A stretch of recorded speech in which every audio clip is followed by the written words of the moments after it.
அருமையானவர்களே, ஆண்டவர் இயேசு அவர் நமக்காக பட்ட பாடுகளில் எல்லாம் எத்தனை அதிசயமான காரியங்களை வைத்திருக்கிறார் என்று பார்த்தோம் என்றால் ஆச்சரியமாக இருக்கும். பெரிய திரைச்சீலை, அந்த திரைச்சீலை ஆண்டவர் இயேசு மரித்த உடனேயே மேலிருந்து கீழாக கிழிந்தது என்று பார்க்கிறோம்.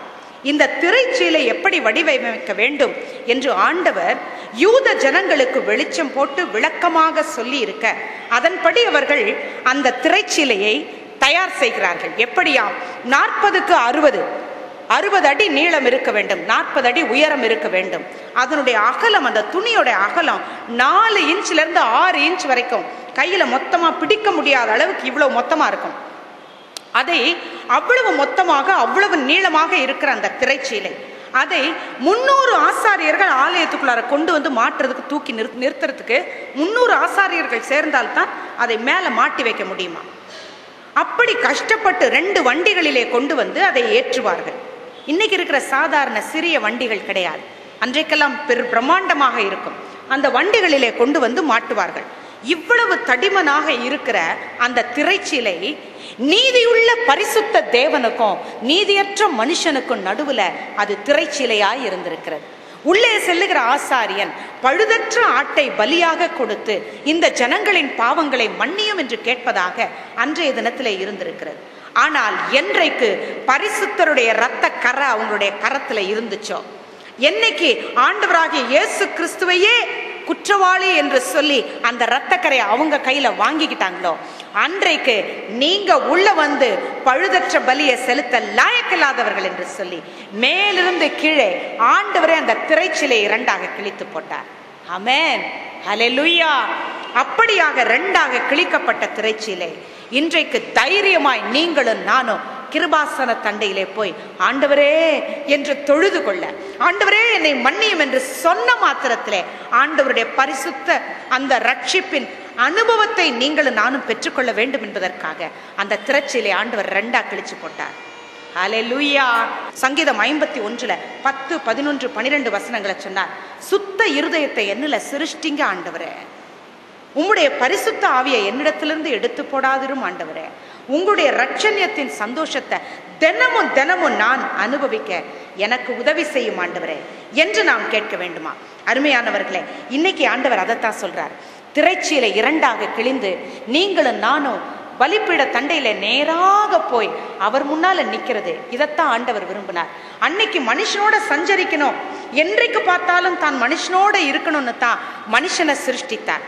ஆனா அவன் விலகி போன பிறகும் மீண்டுமாக வெளிப்படுத்தல் 21:3 பார்க்கிறோம், இதோ மனுஷர்கள் மத்தியில வாசம் செய்ய.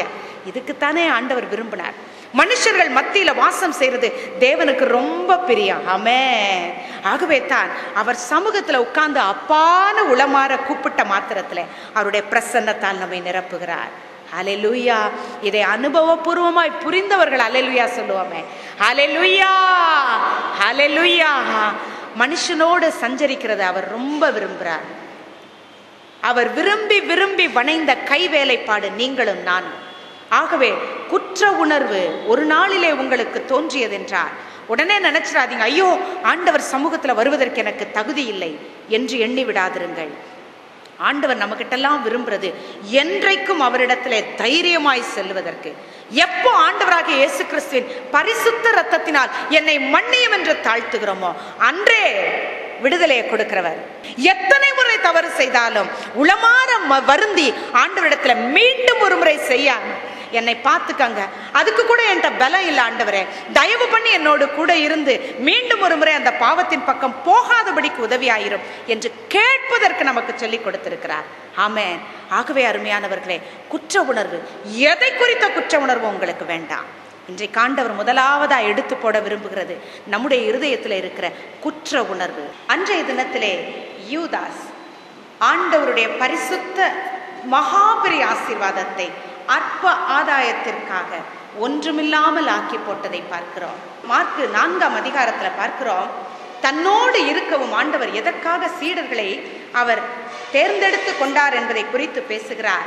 தன்னோடு இருக்கவும், வியாதிகளை குணமாக்கவும், பிசாசுக்களை துரத்தவும் 10, 11 வசனங்களிலே பார்க்கிறோம். தன்னோடு இருக்க, வியாதிகளை குணமாக்க, பிசாசு பிடித்தவர்களை பிசாசுகளிலிருந்து விடுதலையாக்க, இன்னும் இப்படி வரிசையாய் அற்புதங்களை செய்வதற்காக சீடர்களை அவர் ஏற்படுத்தி இருக்க, அவனோ ஆண்டவரோடு இருக்க முடியாதவனாக போகிறான். வியாதிகளை குணமாக்க வேண்டியவன் குடல் சரிந்து செத்து போனதை பார்க்கிறோம். அன்றைக்கு ஆண்டவரோடு நடந்து செல்ல வேண்டியவன் ஆண்டவருக்கு பின்னாக ஒளிந்து கொண்டு அவன் வாழ்ந்ததை பார்க்கிறோம். கண்ணு முன்னால் அவருடைய ஐ டு ஐ, கண்ணுக்கு கண்ணு பார்க்க முடியாதபடிக்கு அவனுடைய வாழ்க்கை மாறி போகிறது. சாதாரணமா அவரை எப்படியெல்லாம் பிடித்து காட்டி கொடுக்கலாம் என்று அவன் எப்போதும் எண்ணம் கொண்டவனாய் இருந்திருக்கிறான்.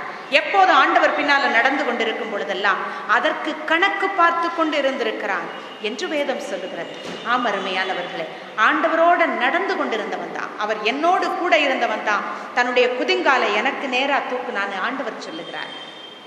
அப்படி கூடவே நடந்து வந்தவன், அவரை பற்றி எல்லாமும் அறிந்தவனாய் இருக்கிறவன், வெளிச்சத்தை, இந்த உலகத்துல வந்த அருணோதயத்தை இவன் என்ன செய்தான்? உலகத்திற்கு வெளிச்சம் நீங்கள்னு சொன்னோன்ன, ஆஹா நமக்கு ஒரு ஒளி வந்துருச்சு. விட்டில் பூச்சி தனக்கு இருக்கிற அந்த சின்ன மின்மினி பூச்சிகளை பார்க்குறோம், தனக்கு இருக்கிற அந்த சின்ன லைட்டு அதை வச்சு கொண்டே என்ன செய்யும்? ஒளியாக இருக்கிற ஒரு விளக்கு மெழுகுதிரியை பார்த்தீங்கன்னா அதை சுற்றி சுற்றி வந்து அது மேலேயே விழுந்து அதை அணைச்சு போடுறதா நினச்சி கடைசியில் அது அணைஞ்சு போகும். அப்படித்தான் இந்த விட்டில் பூச்சி வந்து ஆண்டவருடைய பரிசுத்த ஒளியை அவித்து போடுவதாக எண்ணி கடைசியில ஒன்றுமில்லாமல் போனது. ஆனால் ஆண்டவரோ அவனை பார்த்து என்னவென்று கூப்பிடுகிறார்? மத்தேயு 26வது அதிகாரத்துல 50வது வசனத்துல சிநேகிதனே என்று கூப்பிடுகிறார்.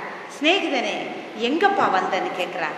உங்களை நண்பர்கள் என்று சொன்னேன் என்று சொல்லி இவரையும் சேர்த்துத்தான் நண்பர்களால் அவர் எல்லாருக்கும் உலகத்துக்கு முன்னால காட்டி இதோ நீங்கள் நண்பர்கள் என்று சொல்லுகிறார். அருமையானவர்களே, இன்னைக்கு அவரோட நடந்து கொண்டிருக்கிற நீங்களும் நானும் அவருக்கு விரோதமாய் நடந்தோம் என்றாலும் எத்தனை இனிமையாய் அவர் கடிந்து கொள்ளுகிறார். ரொம்ப சாதாரணமா மெதுவாய்த்தான் அவருடைய சத்தம் கேட்கும். மென்மையாய் கடிந்து கொள்ள இருதயத்தை கடினப்படுத்தவங்களால, இருதயத்தை கடினப்படுத்தி கொண்டவர்களால் அந்த சத்தத்திற்கு செவி கொடுக்க முடியாது. அன்றைக்கு ஆபிரகாம் அதாவது பெலிஸ்தியர்கள் எல்லாரும் அவன் வெட்டின துறவுகளை எல்லாம் தூர்த்து போட்டார்கள். வரிசையா இவர் வெட்டி கொண்டே போகிறார், நீரூற்றுக்களை தோண்டி கொண்டே போகிறார். அவர்களோ அதை தூர்த்து போட்டுக்கொண்டே வருகிறார்கள். இவர் என்ன பண்றார்? போய் போய் நகர்ந்து நகர்ந்து போய் விடுகிறார். கொஞ்ச நாள் கழிச்சு ஆண்டவர் அவர் ஆசீர்வதிக்கிற பார்த்த உடனே பெலிஸ்தியருடைய ராஜா அபிமெலேக்கு ஓடி வந்து, ஐயா நீங்க கர்த்தரால் ஆசீர்வதிக்கப்பட்டவராமே, உமோடு கூட நாங்கள் சமாதானம் செய்து கொள்ள வந்திருக்கிறோம் என்று சொல்லும் பொழுது ஆதியாகமம் 21வது அதிகாரத்துல 25வது வசனத்துல பார்க்கிறோம், ஆபிரகாம் அவர்களை கடிந்து கொண்டார். அதன் பிறகு சமாதான உடன்படிக்கை ஏற்படுத்தி கொண்டார். முதலாவதா அவங்க தப்புக்காக அவங்கள திட்டுறார். யோசேப்பு தன்னுடைய சகோதரர்களை அவர் மன்னித்த விதத்தினை பார்க்கிறோம். முதலாவதாக தன்னுடைய சகோதரர்களை வரவழைக்கிறார். அவர்கள் தவறு அவர்கள் உணரும் வண்ணமாக அவர்களிடத்திலே கொஞ்ச நாள் நடந்து கொள்ளுகிறார். அவர்கள் வருவதும் போவதுமாக, ஐயா இந்த எகிப்து நாட்டில் இருக்கிற ஒரு பெரிய தலைவர், அவருக்கு நாங்க துரோகம் செஞ்சுட்டோன்னு அவர் நினைச்சிட்டாரு, எங்க உயிர் போயிருமேன்னு பயந்து பதைத்து கொண்டே இருக்கும்படியாய் பார்த்து கொண்டு பிறகு அவர்களை கட்டி கொண்டு சகோதரர்களே என்று சொல்லி அவர்களோடு உறவு பாராட்டுகிறார்.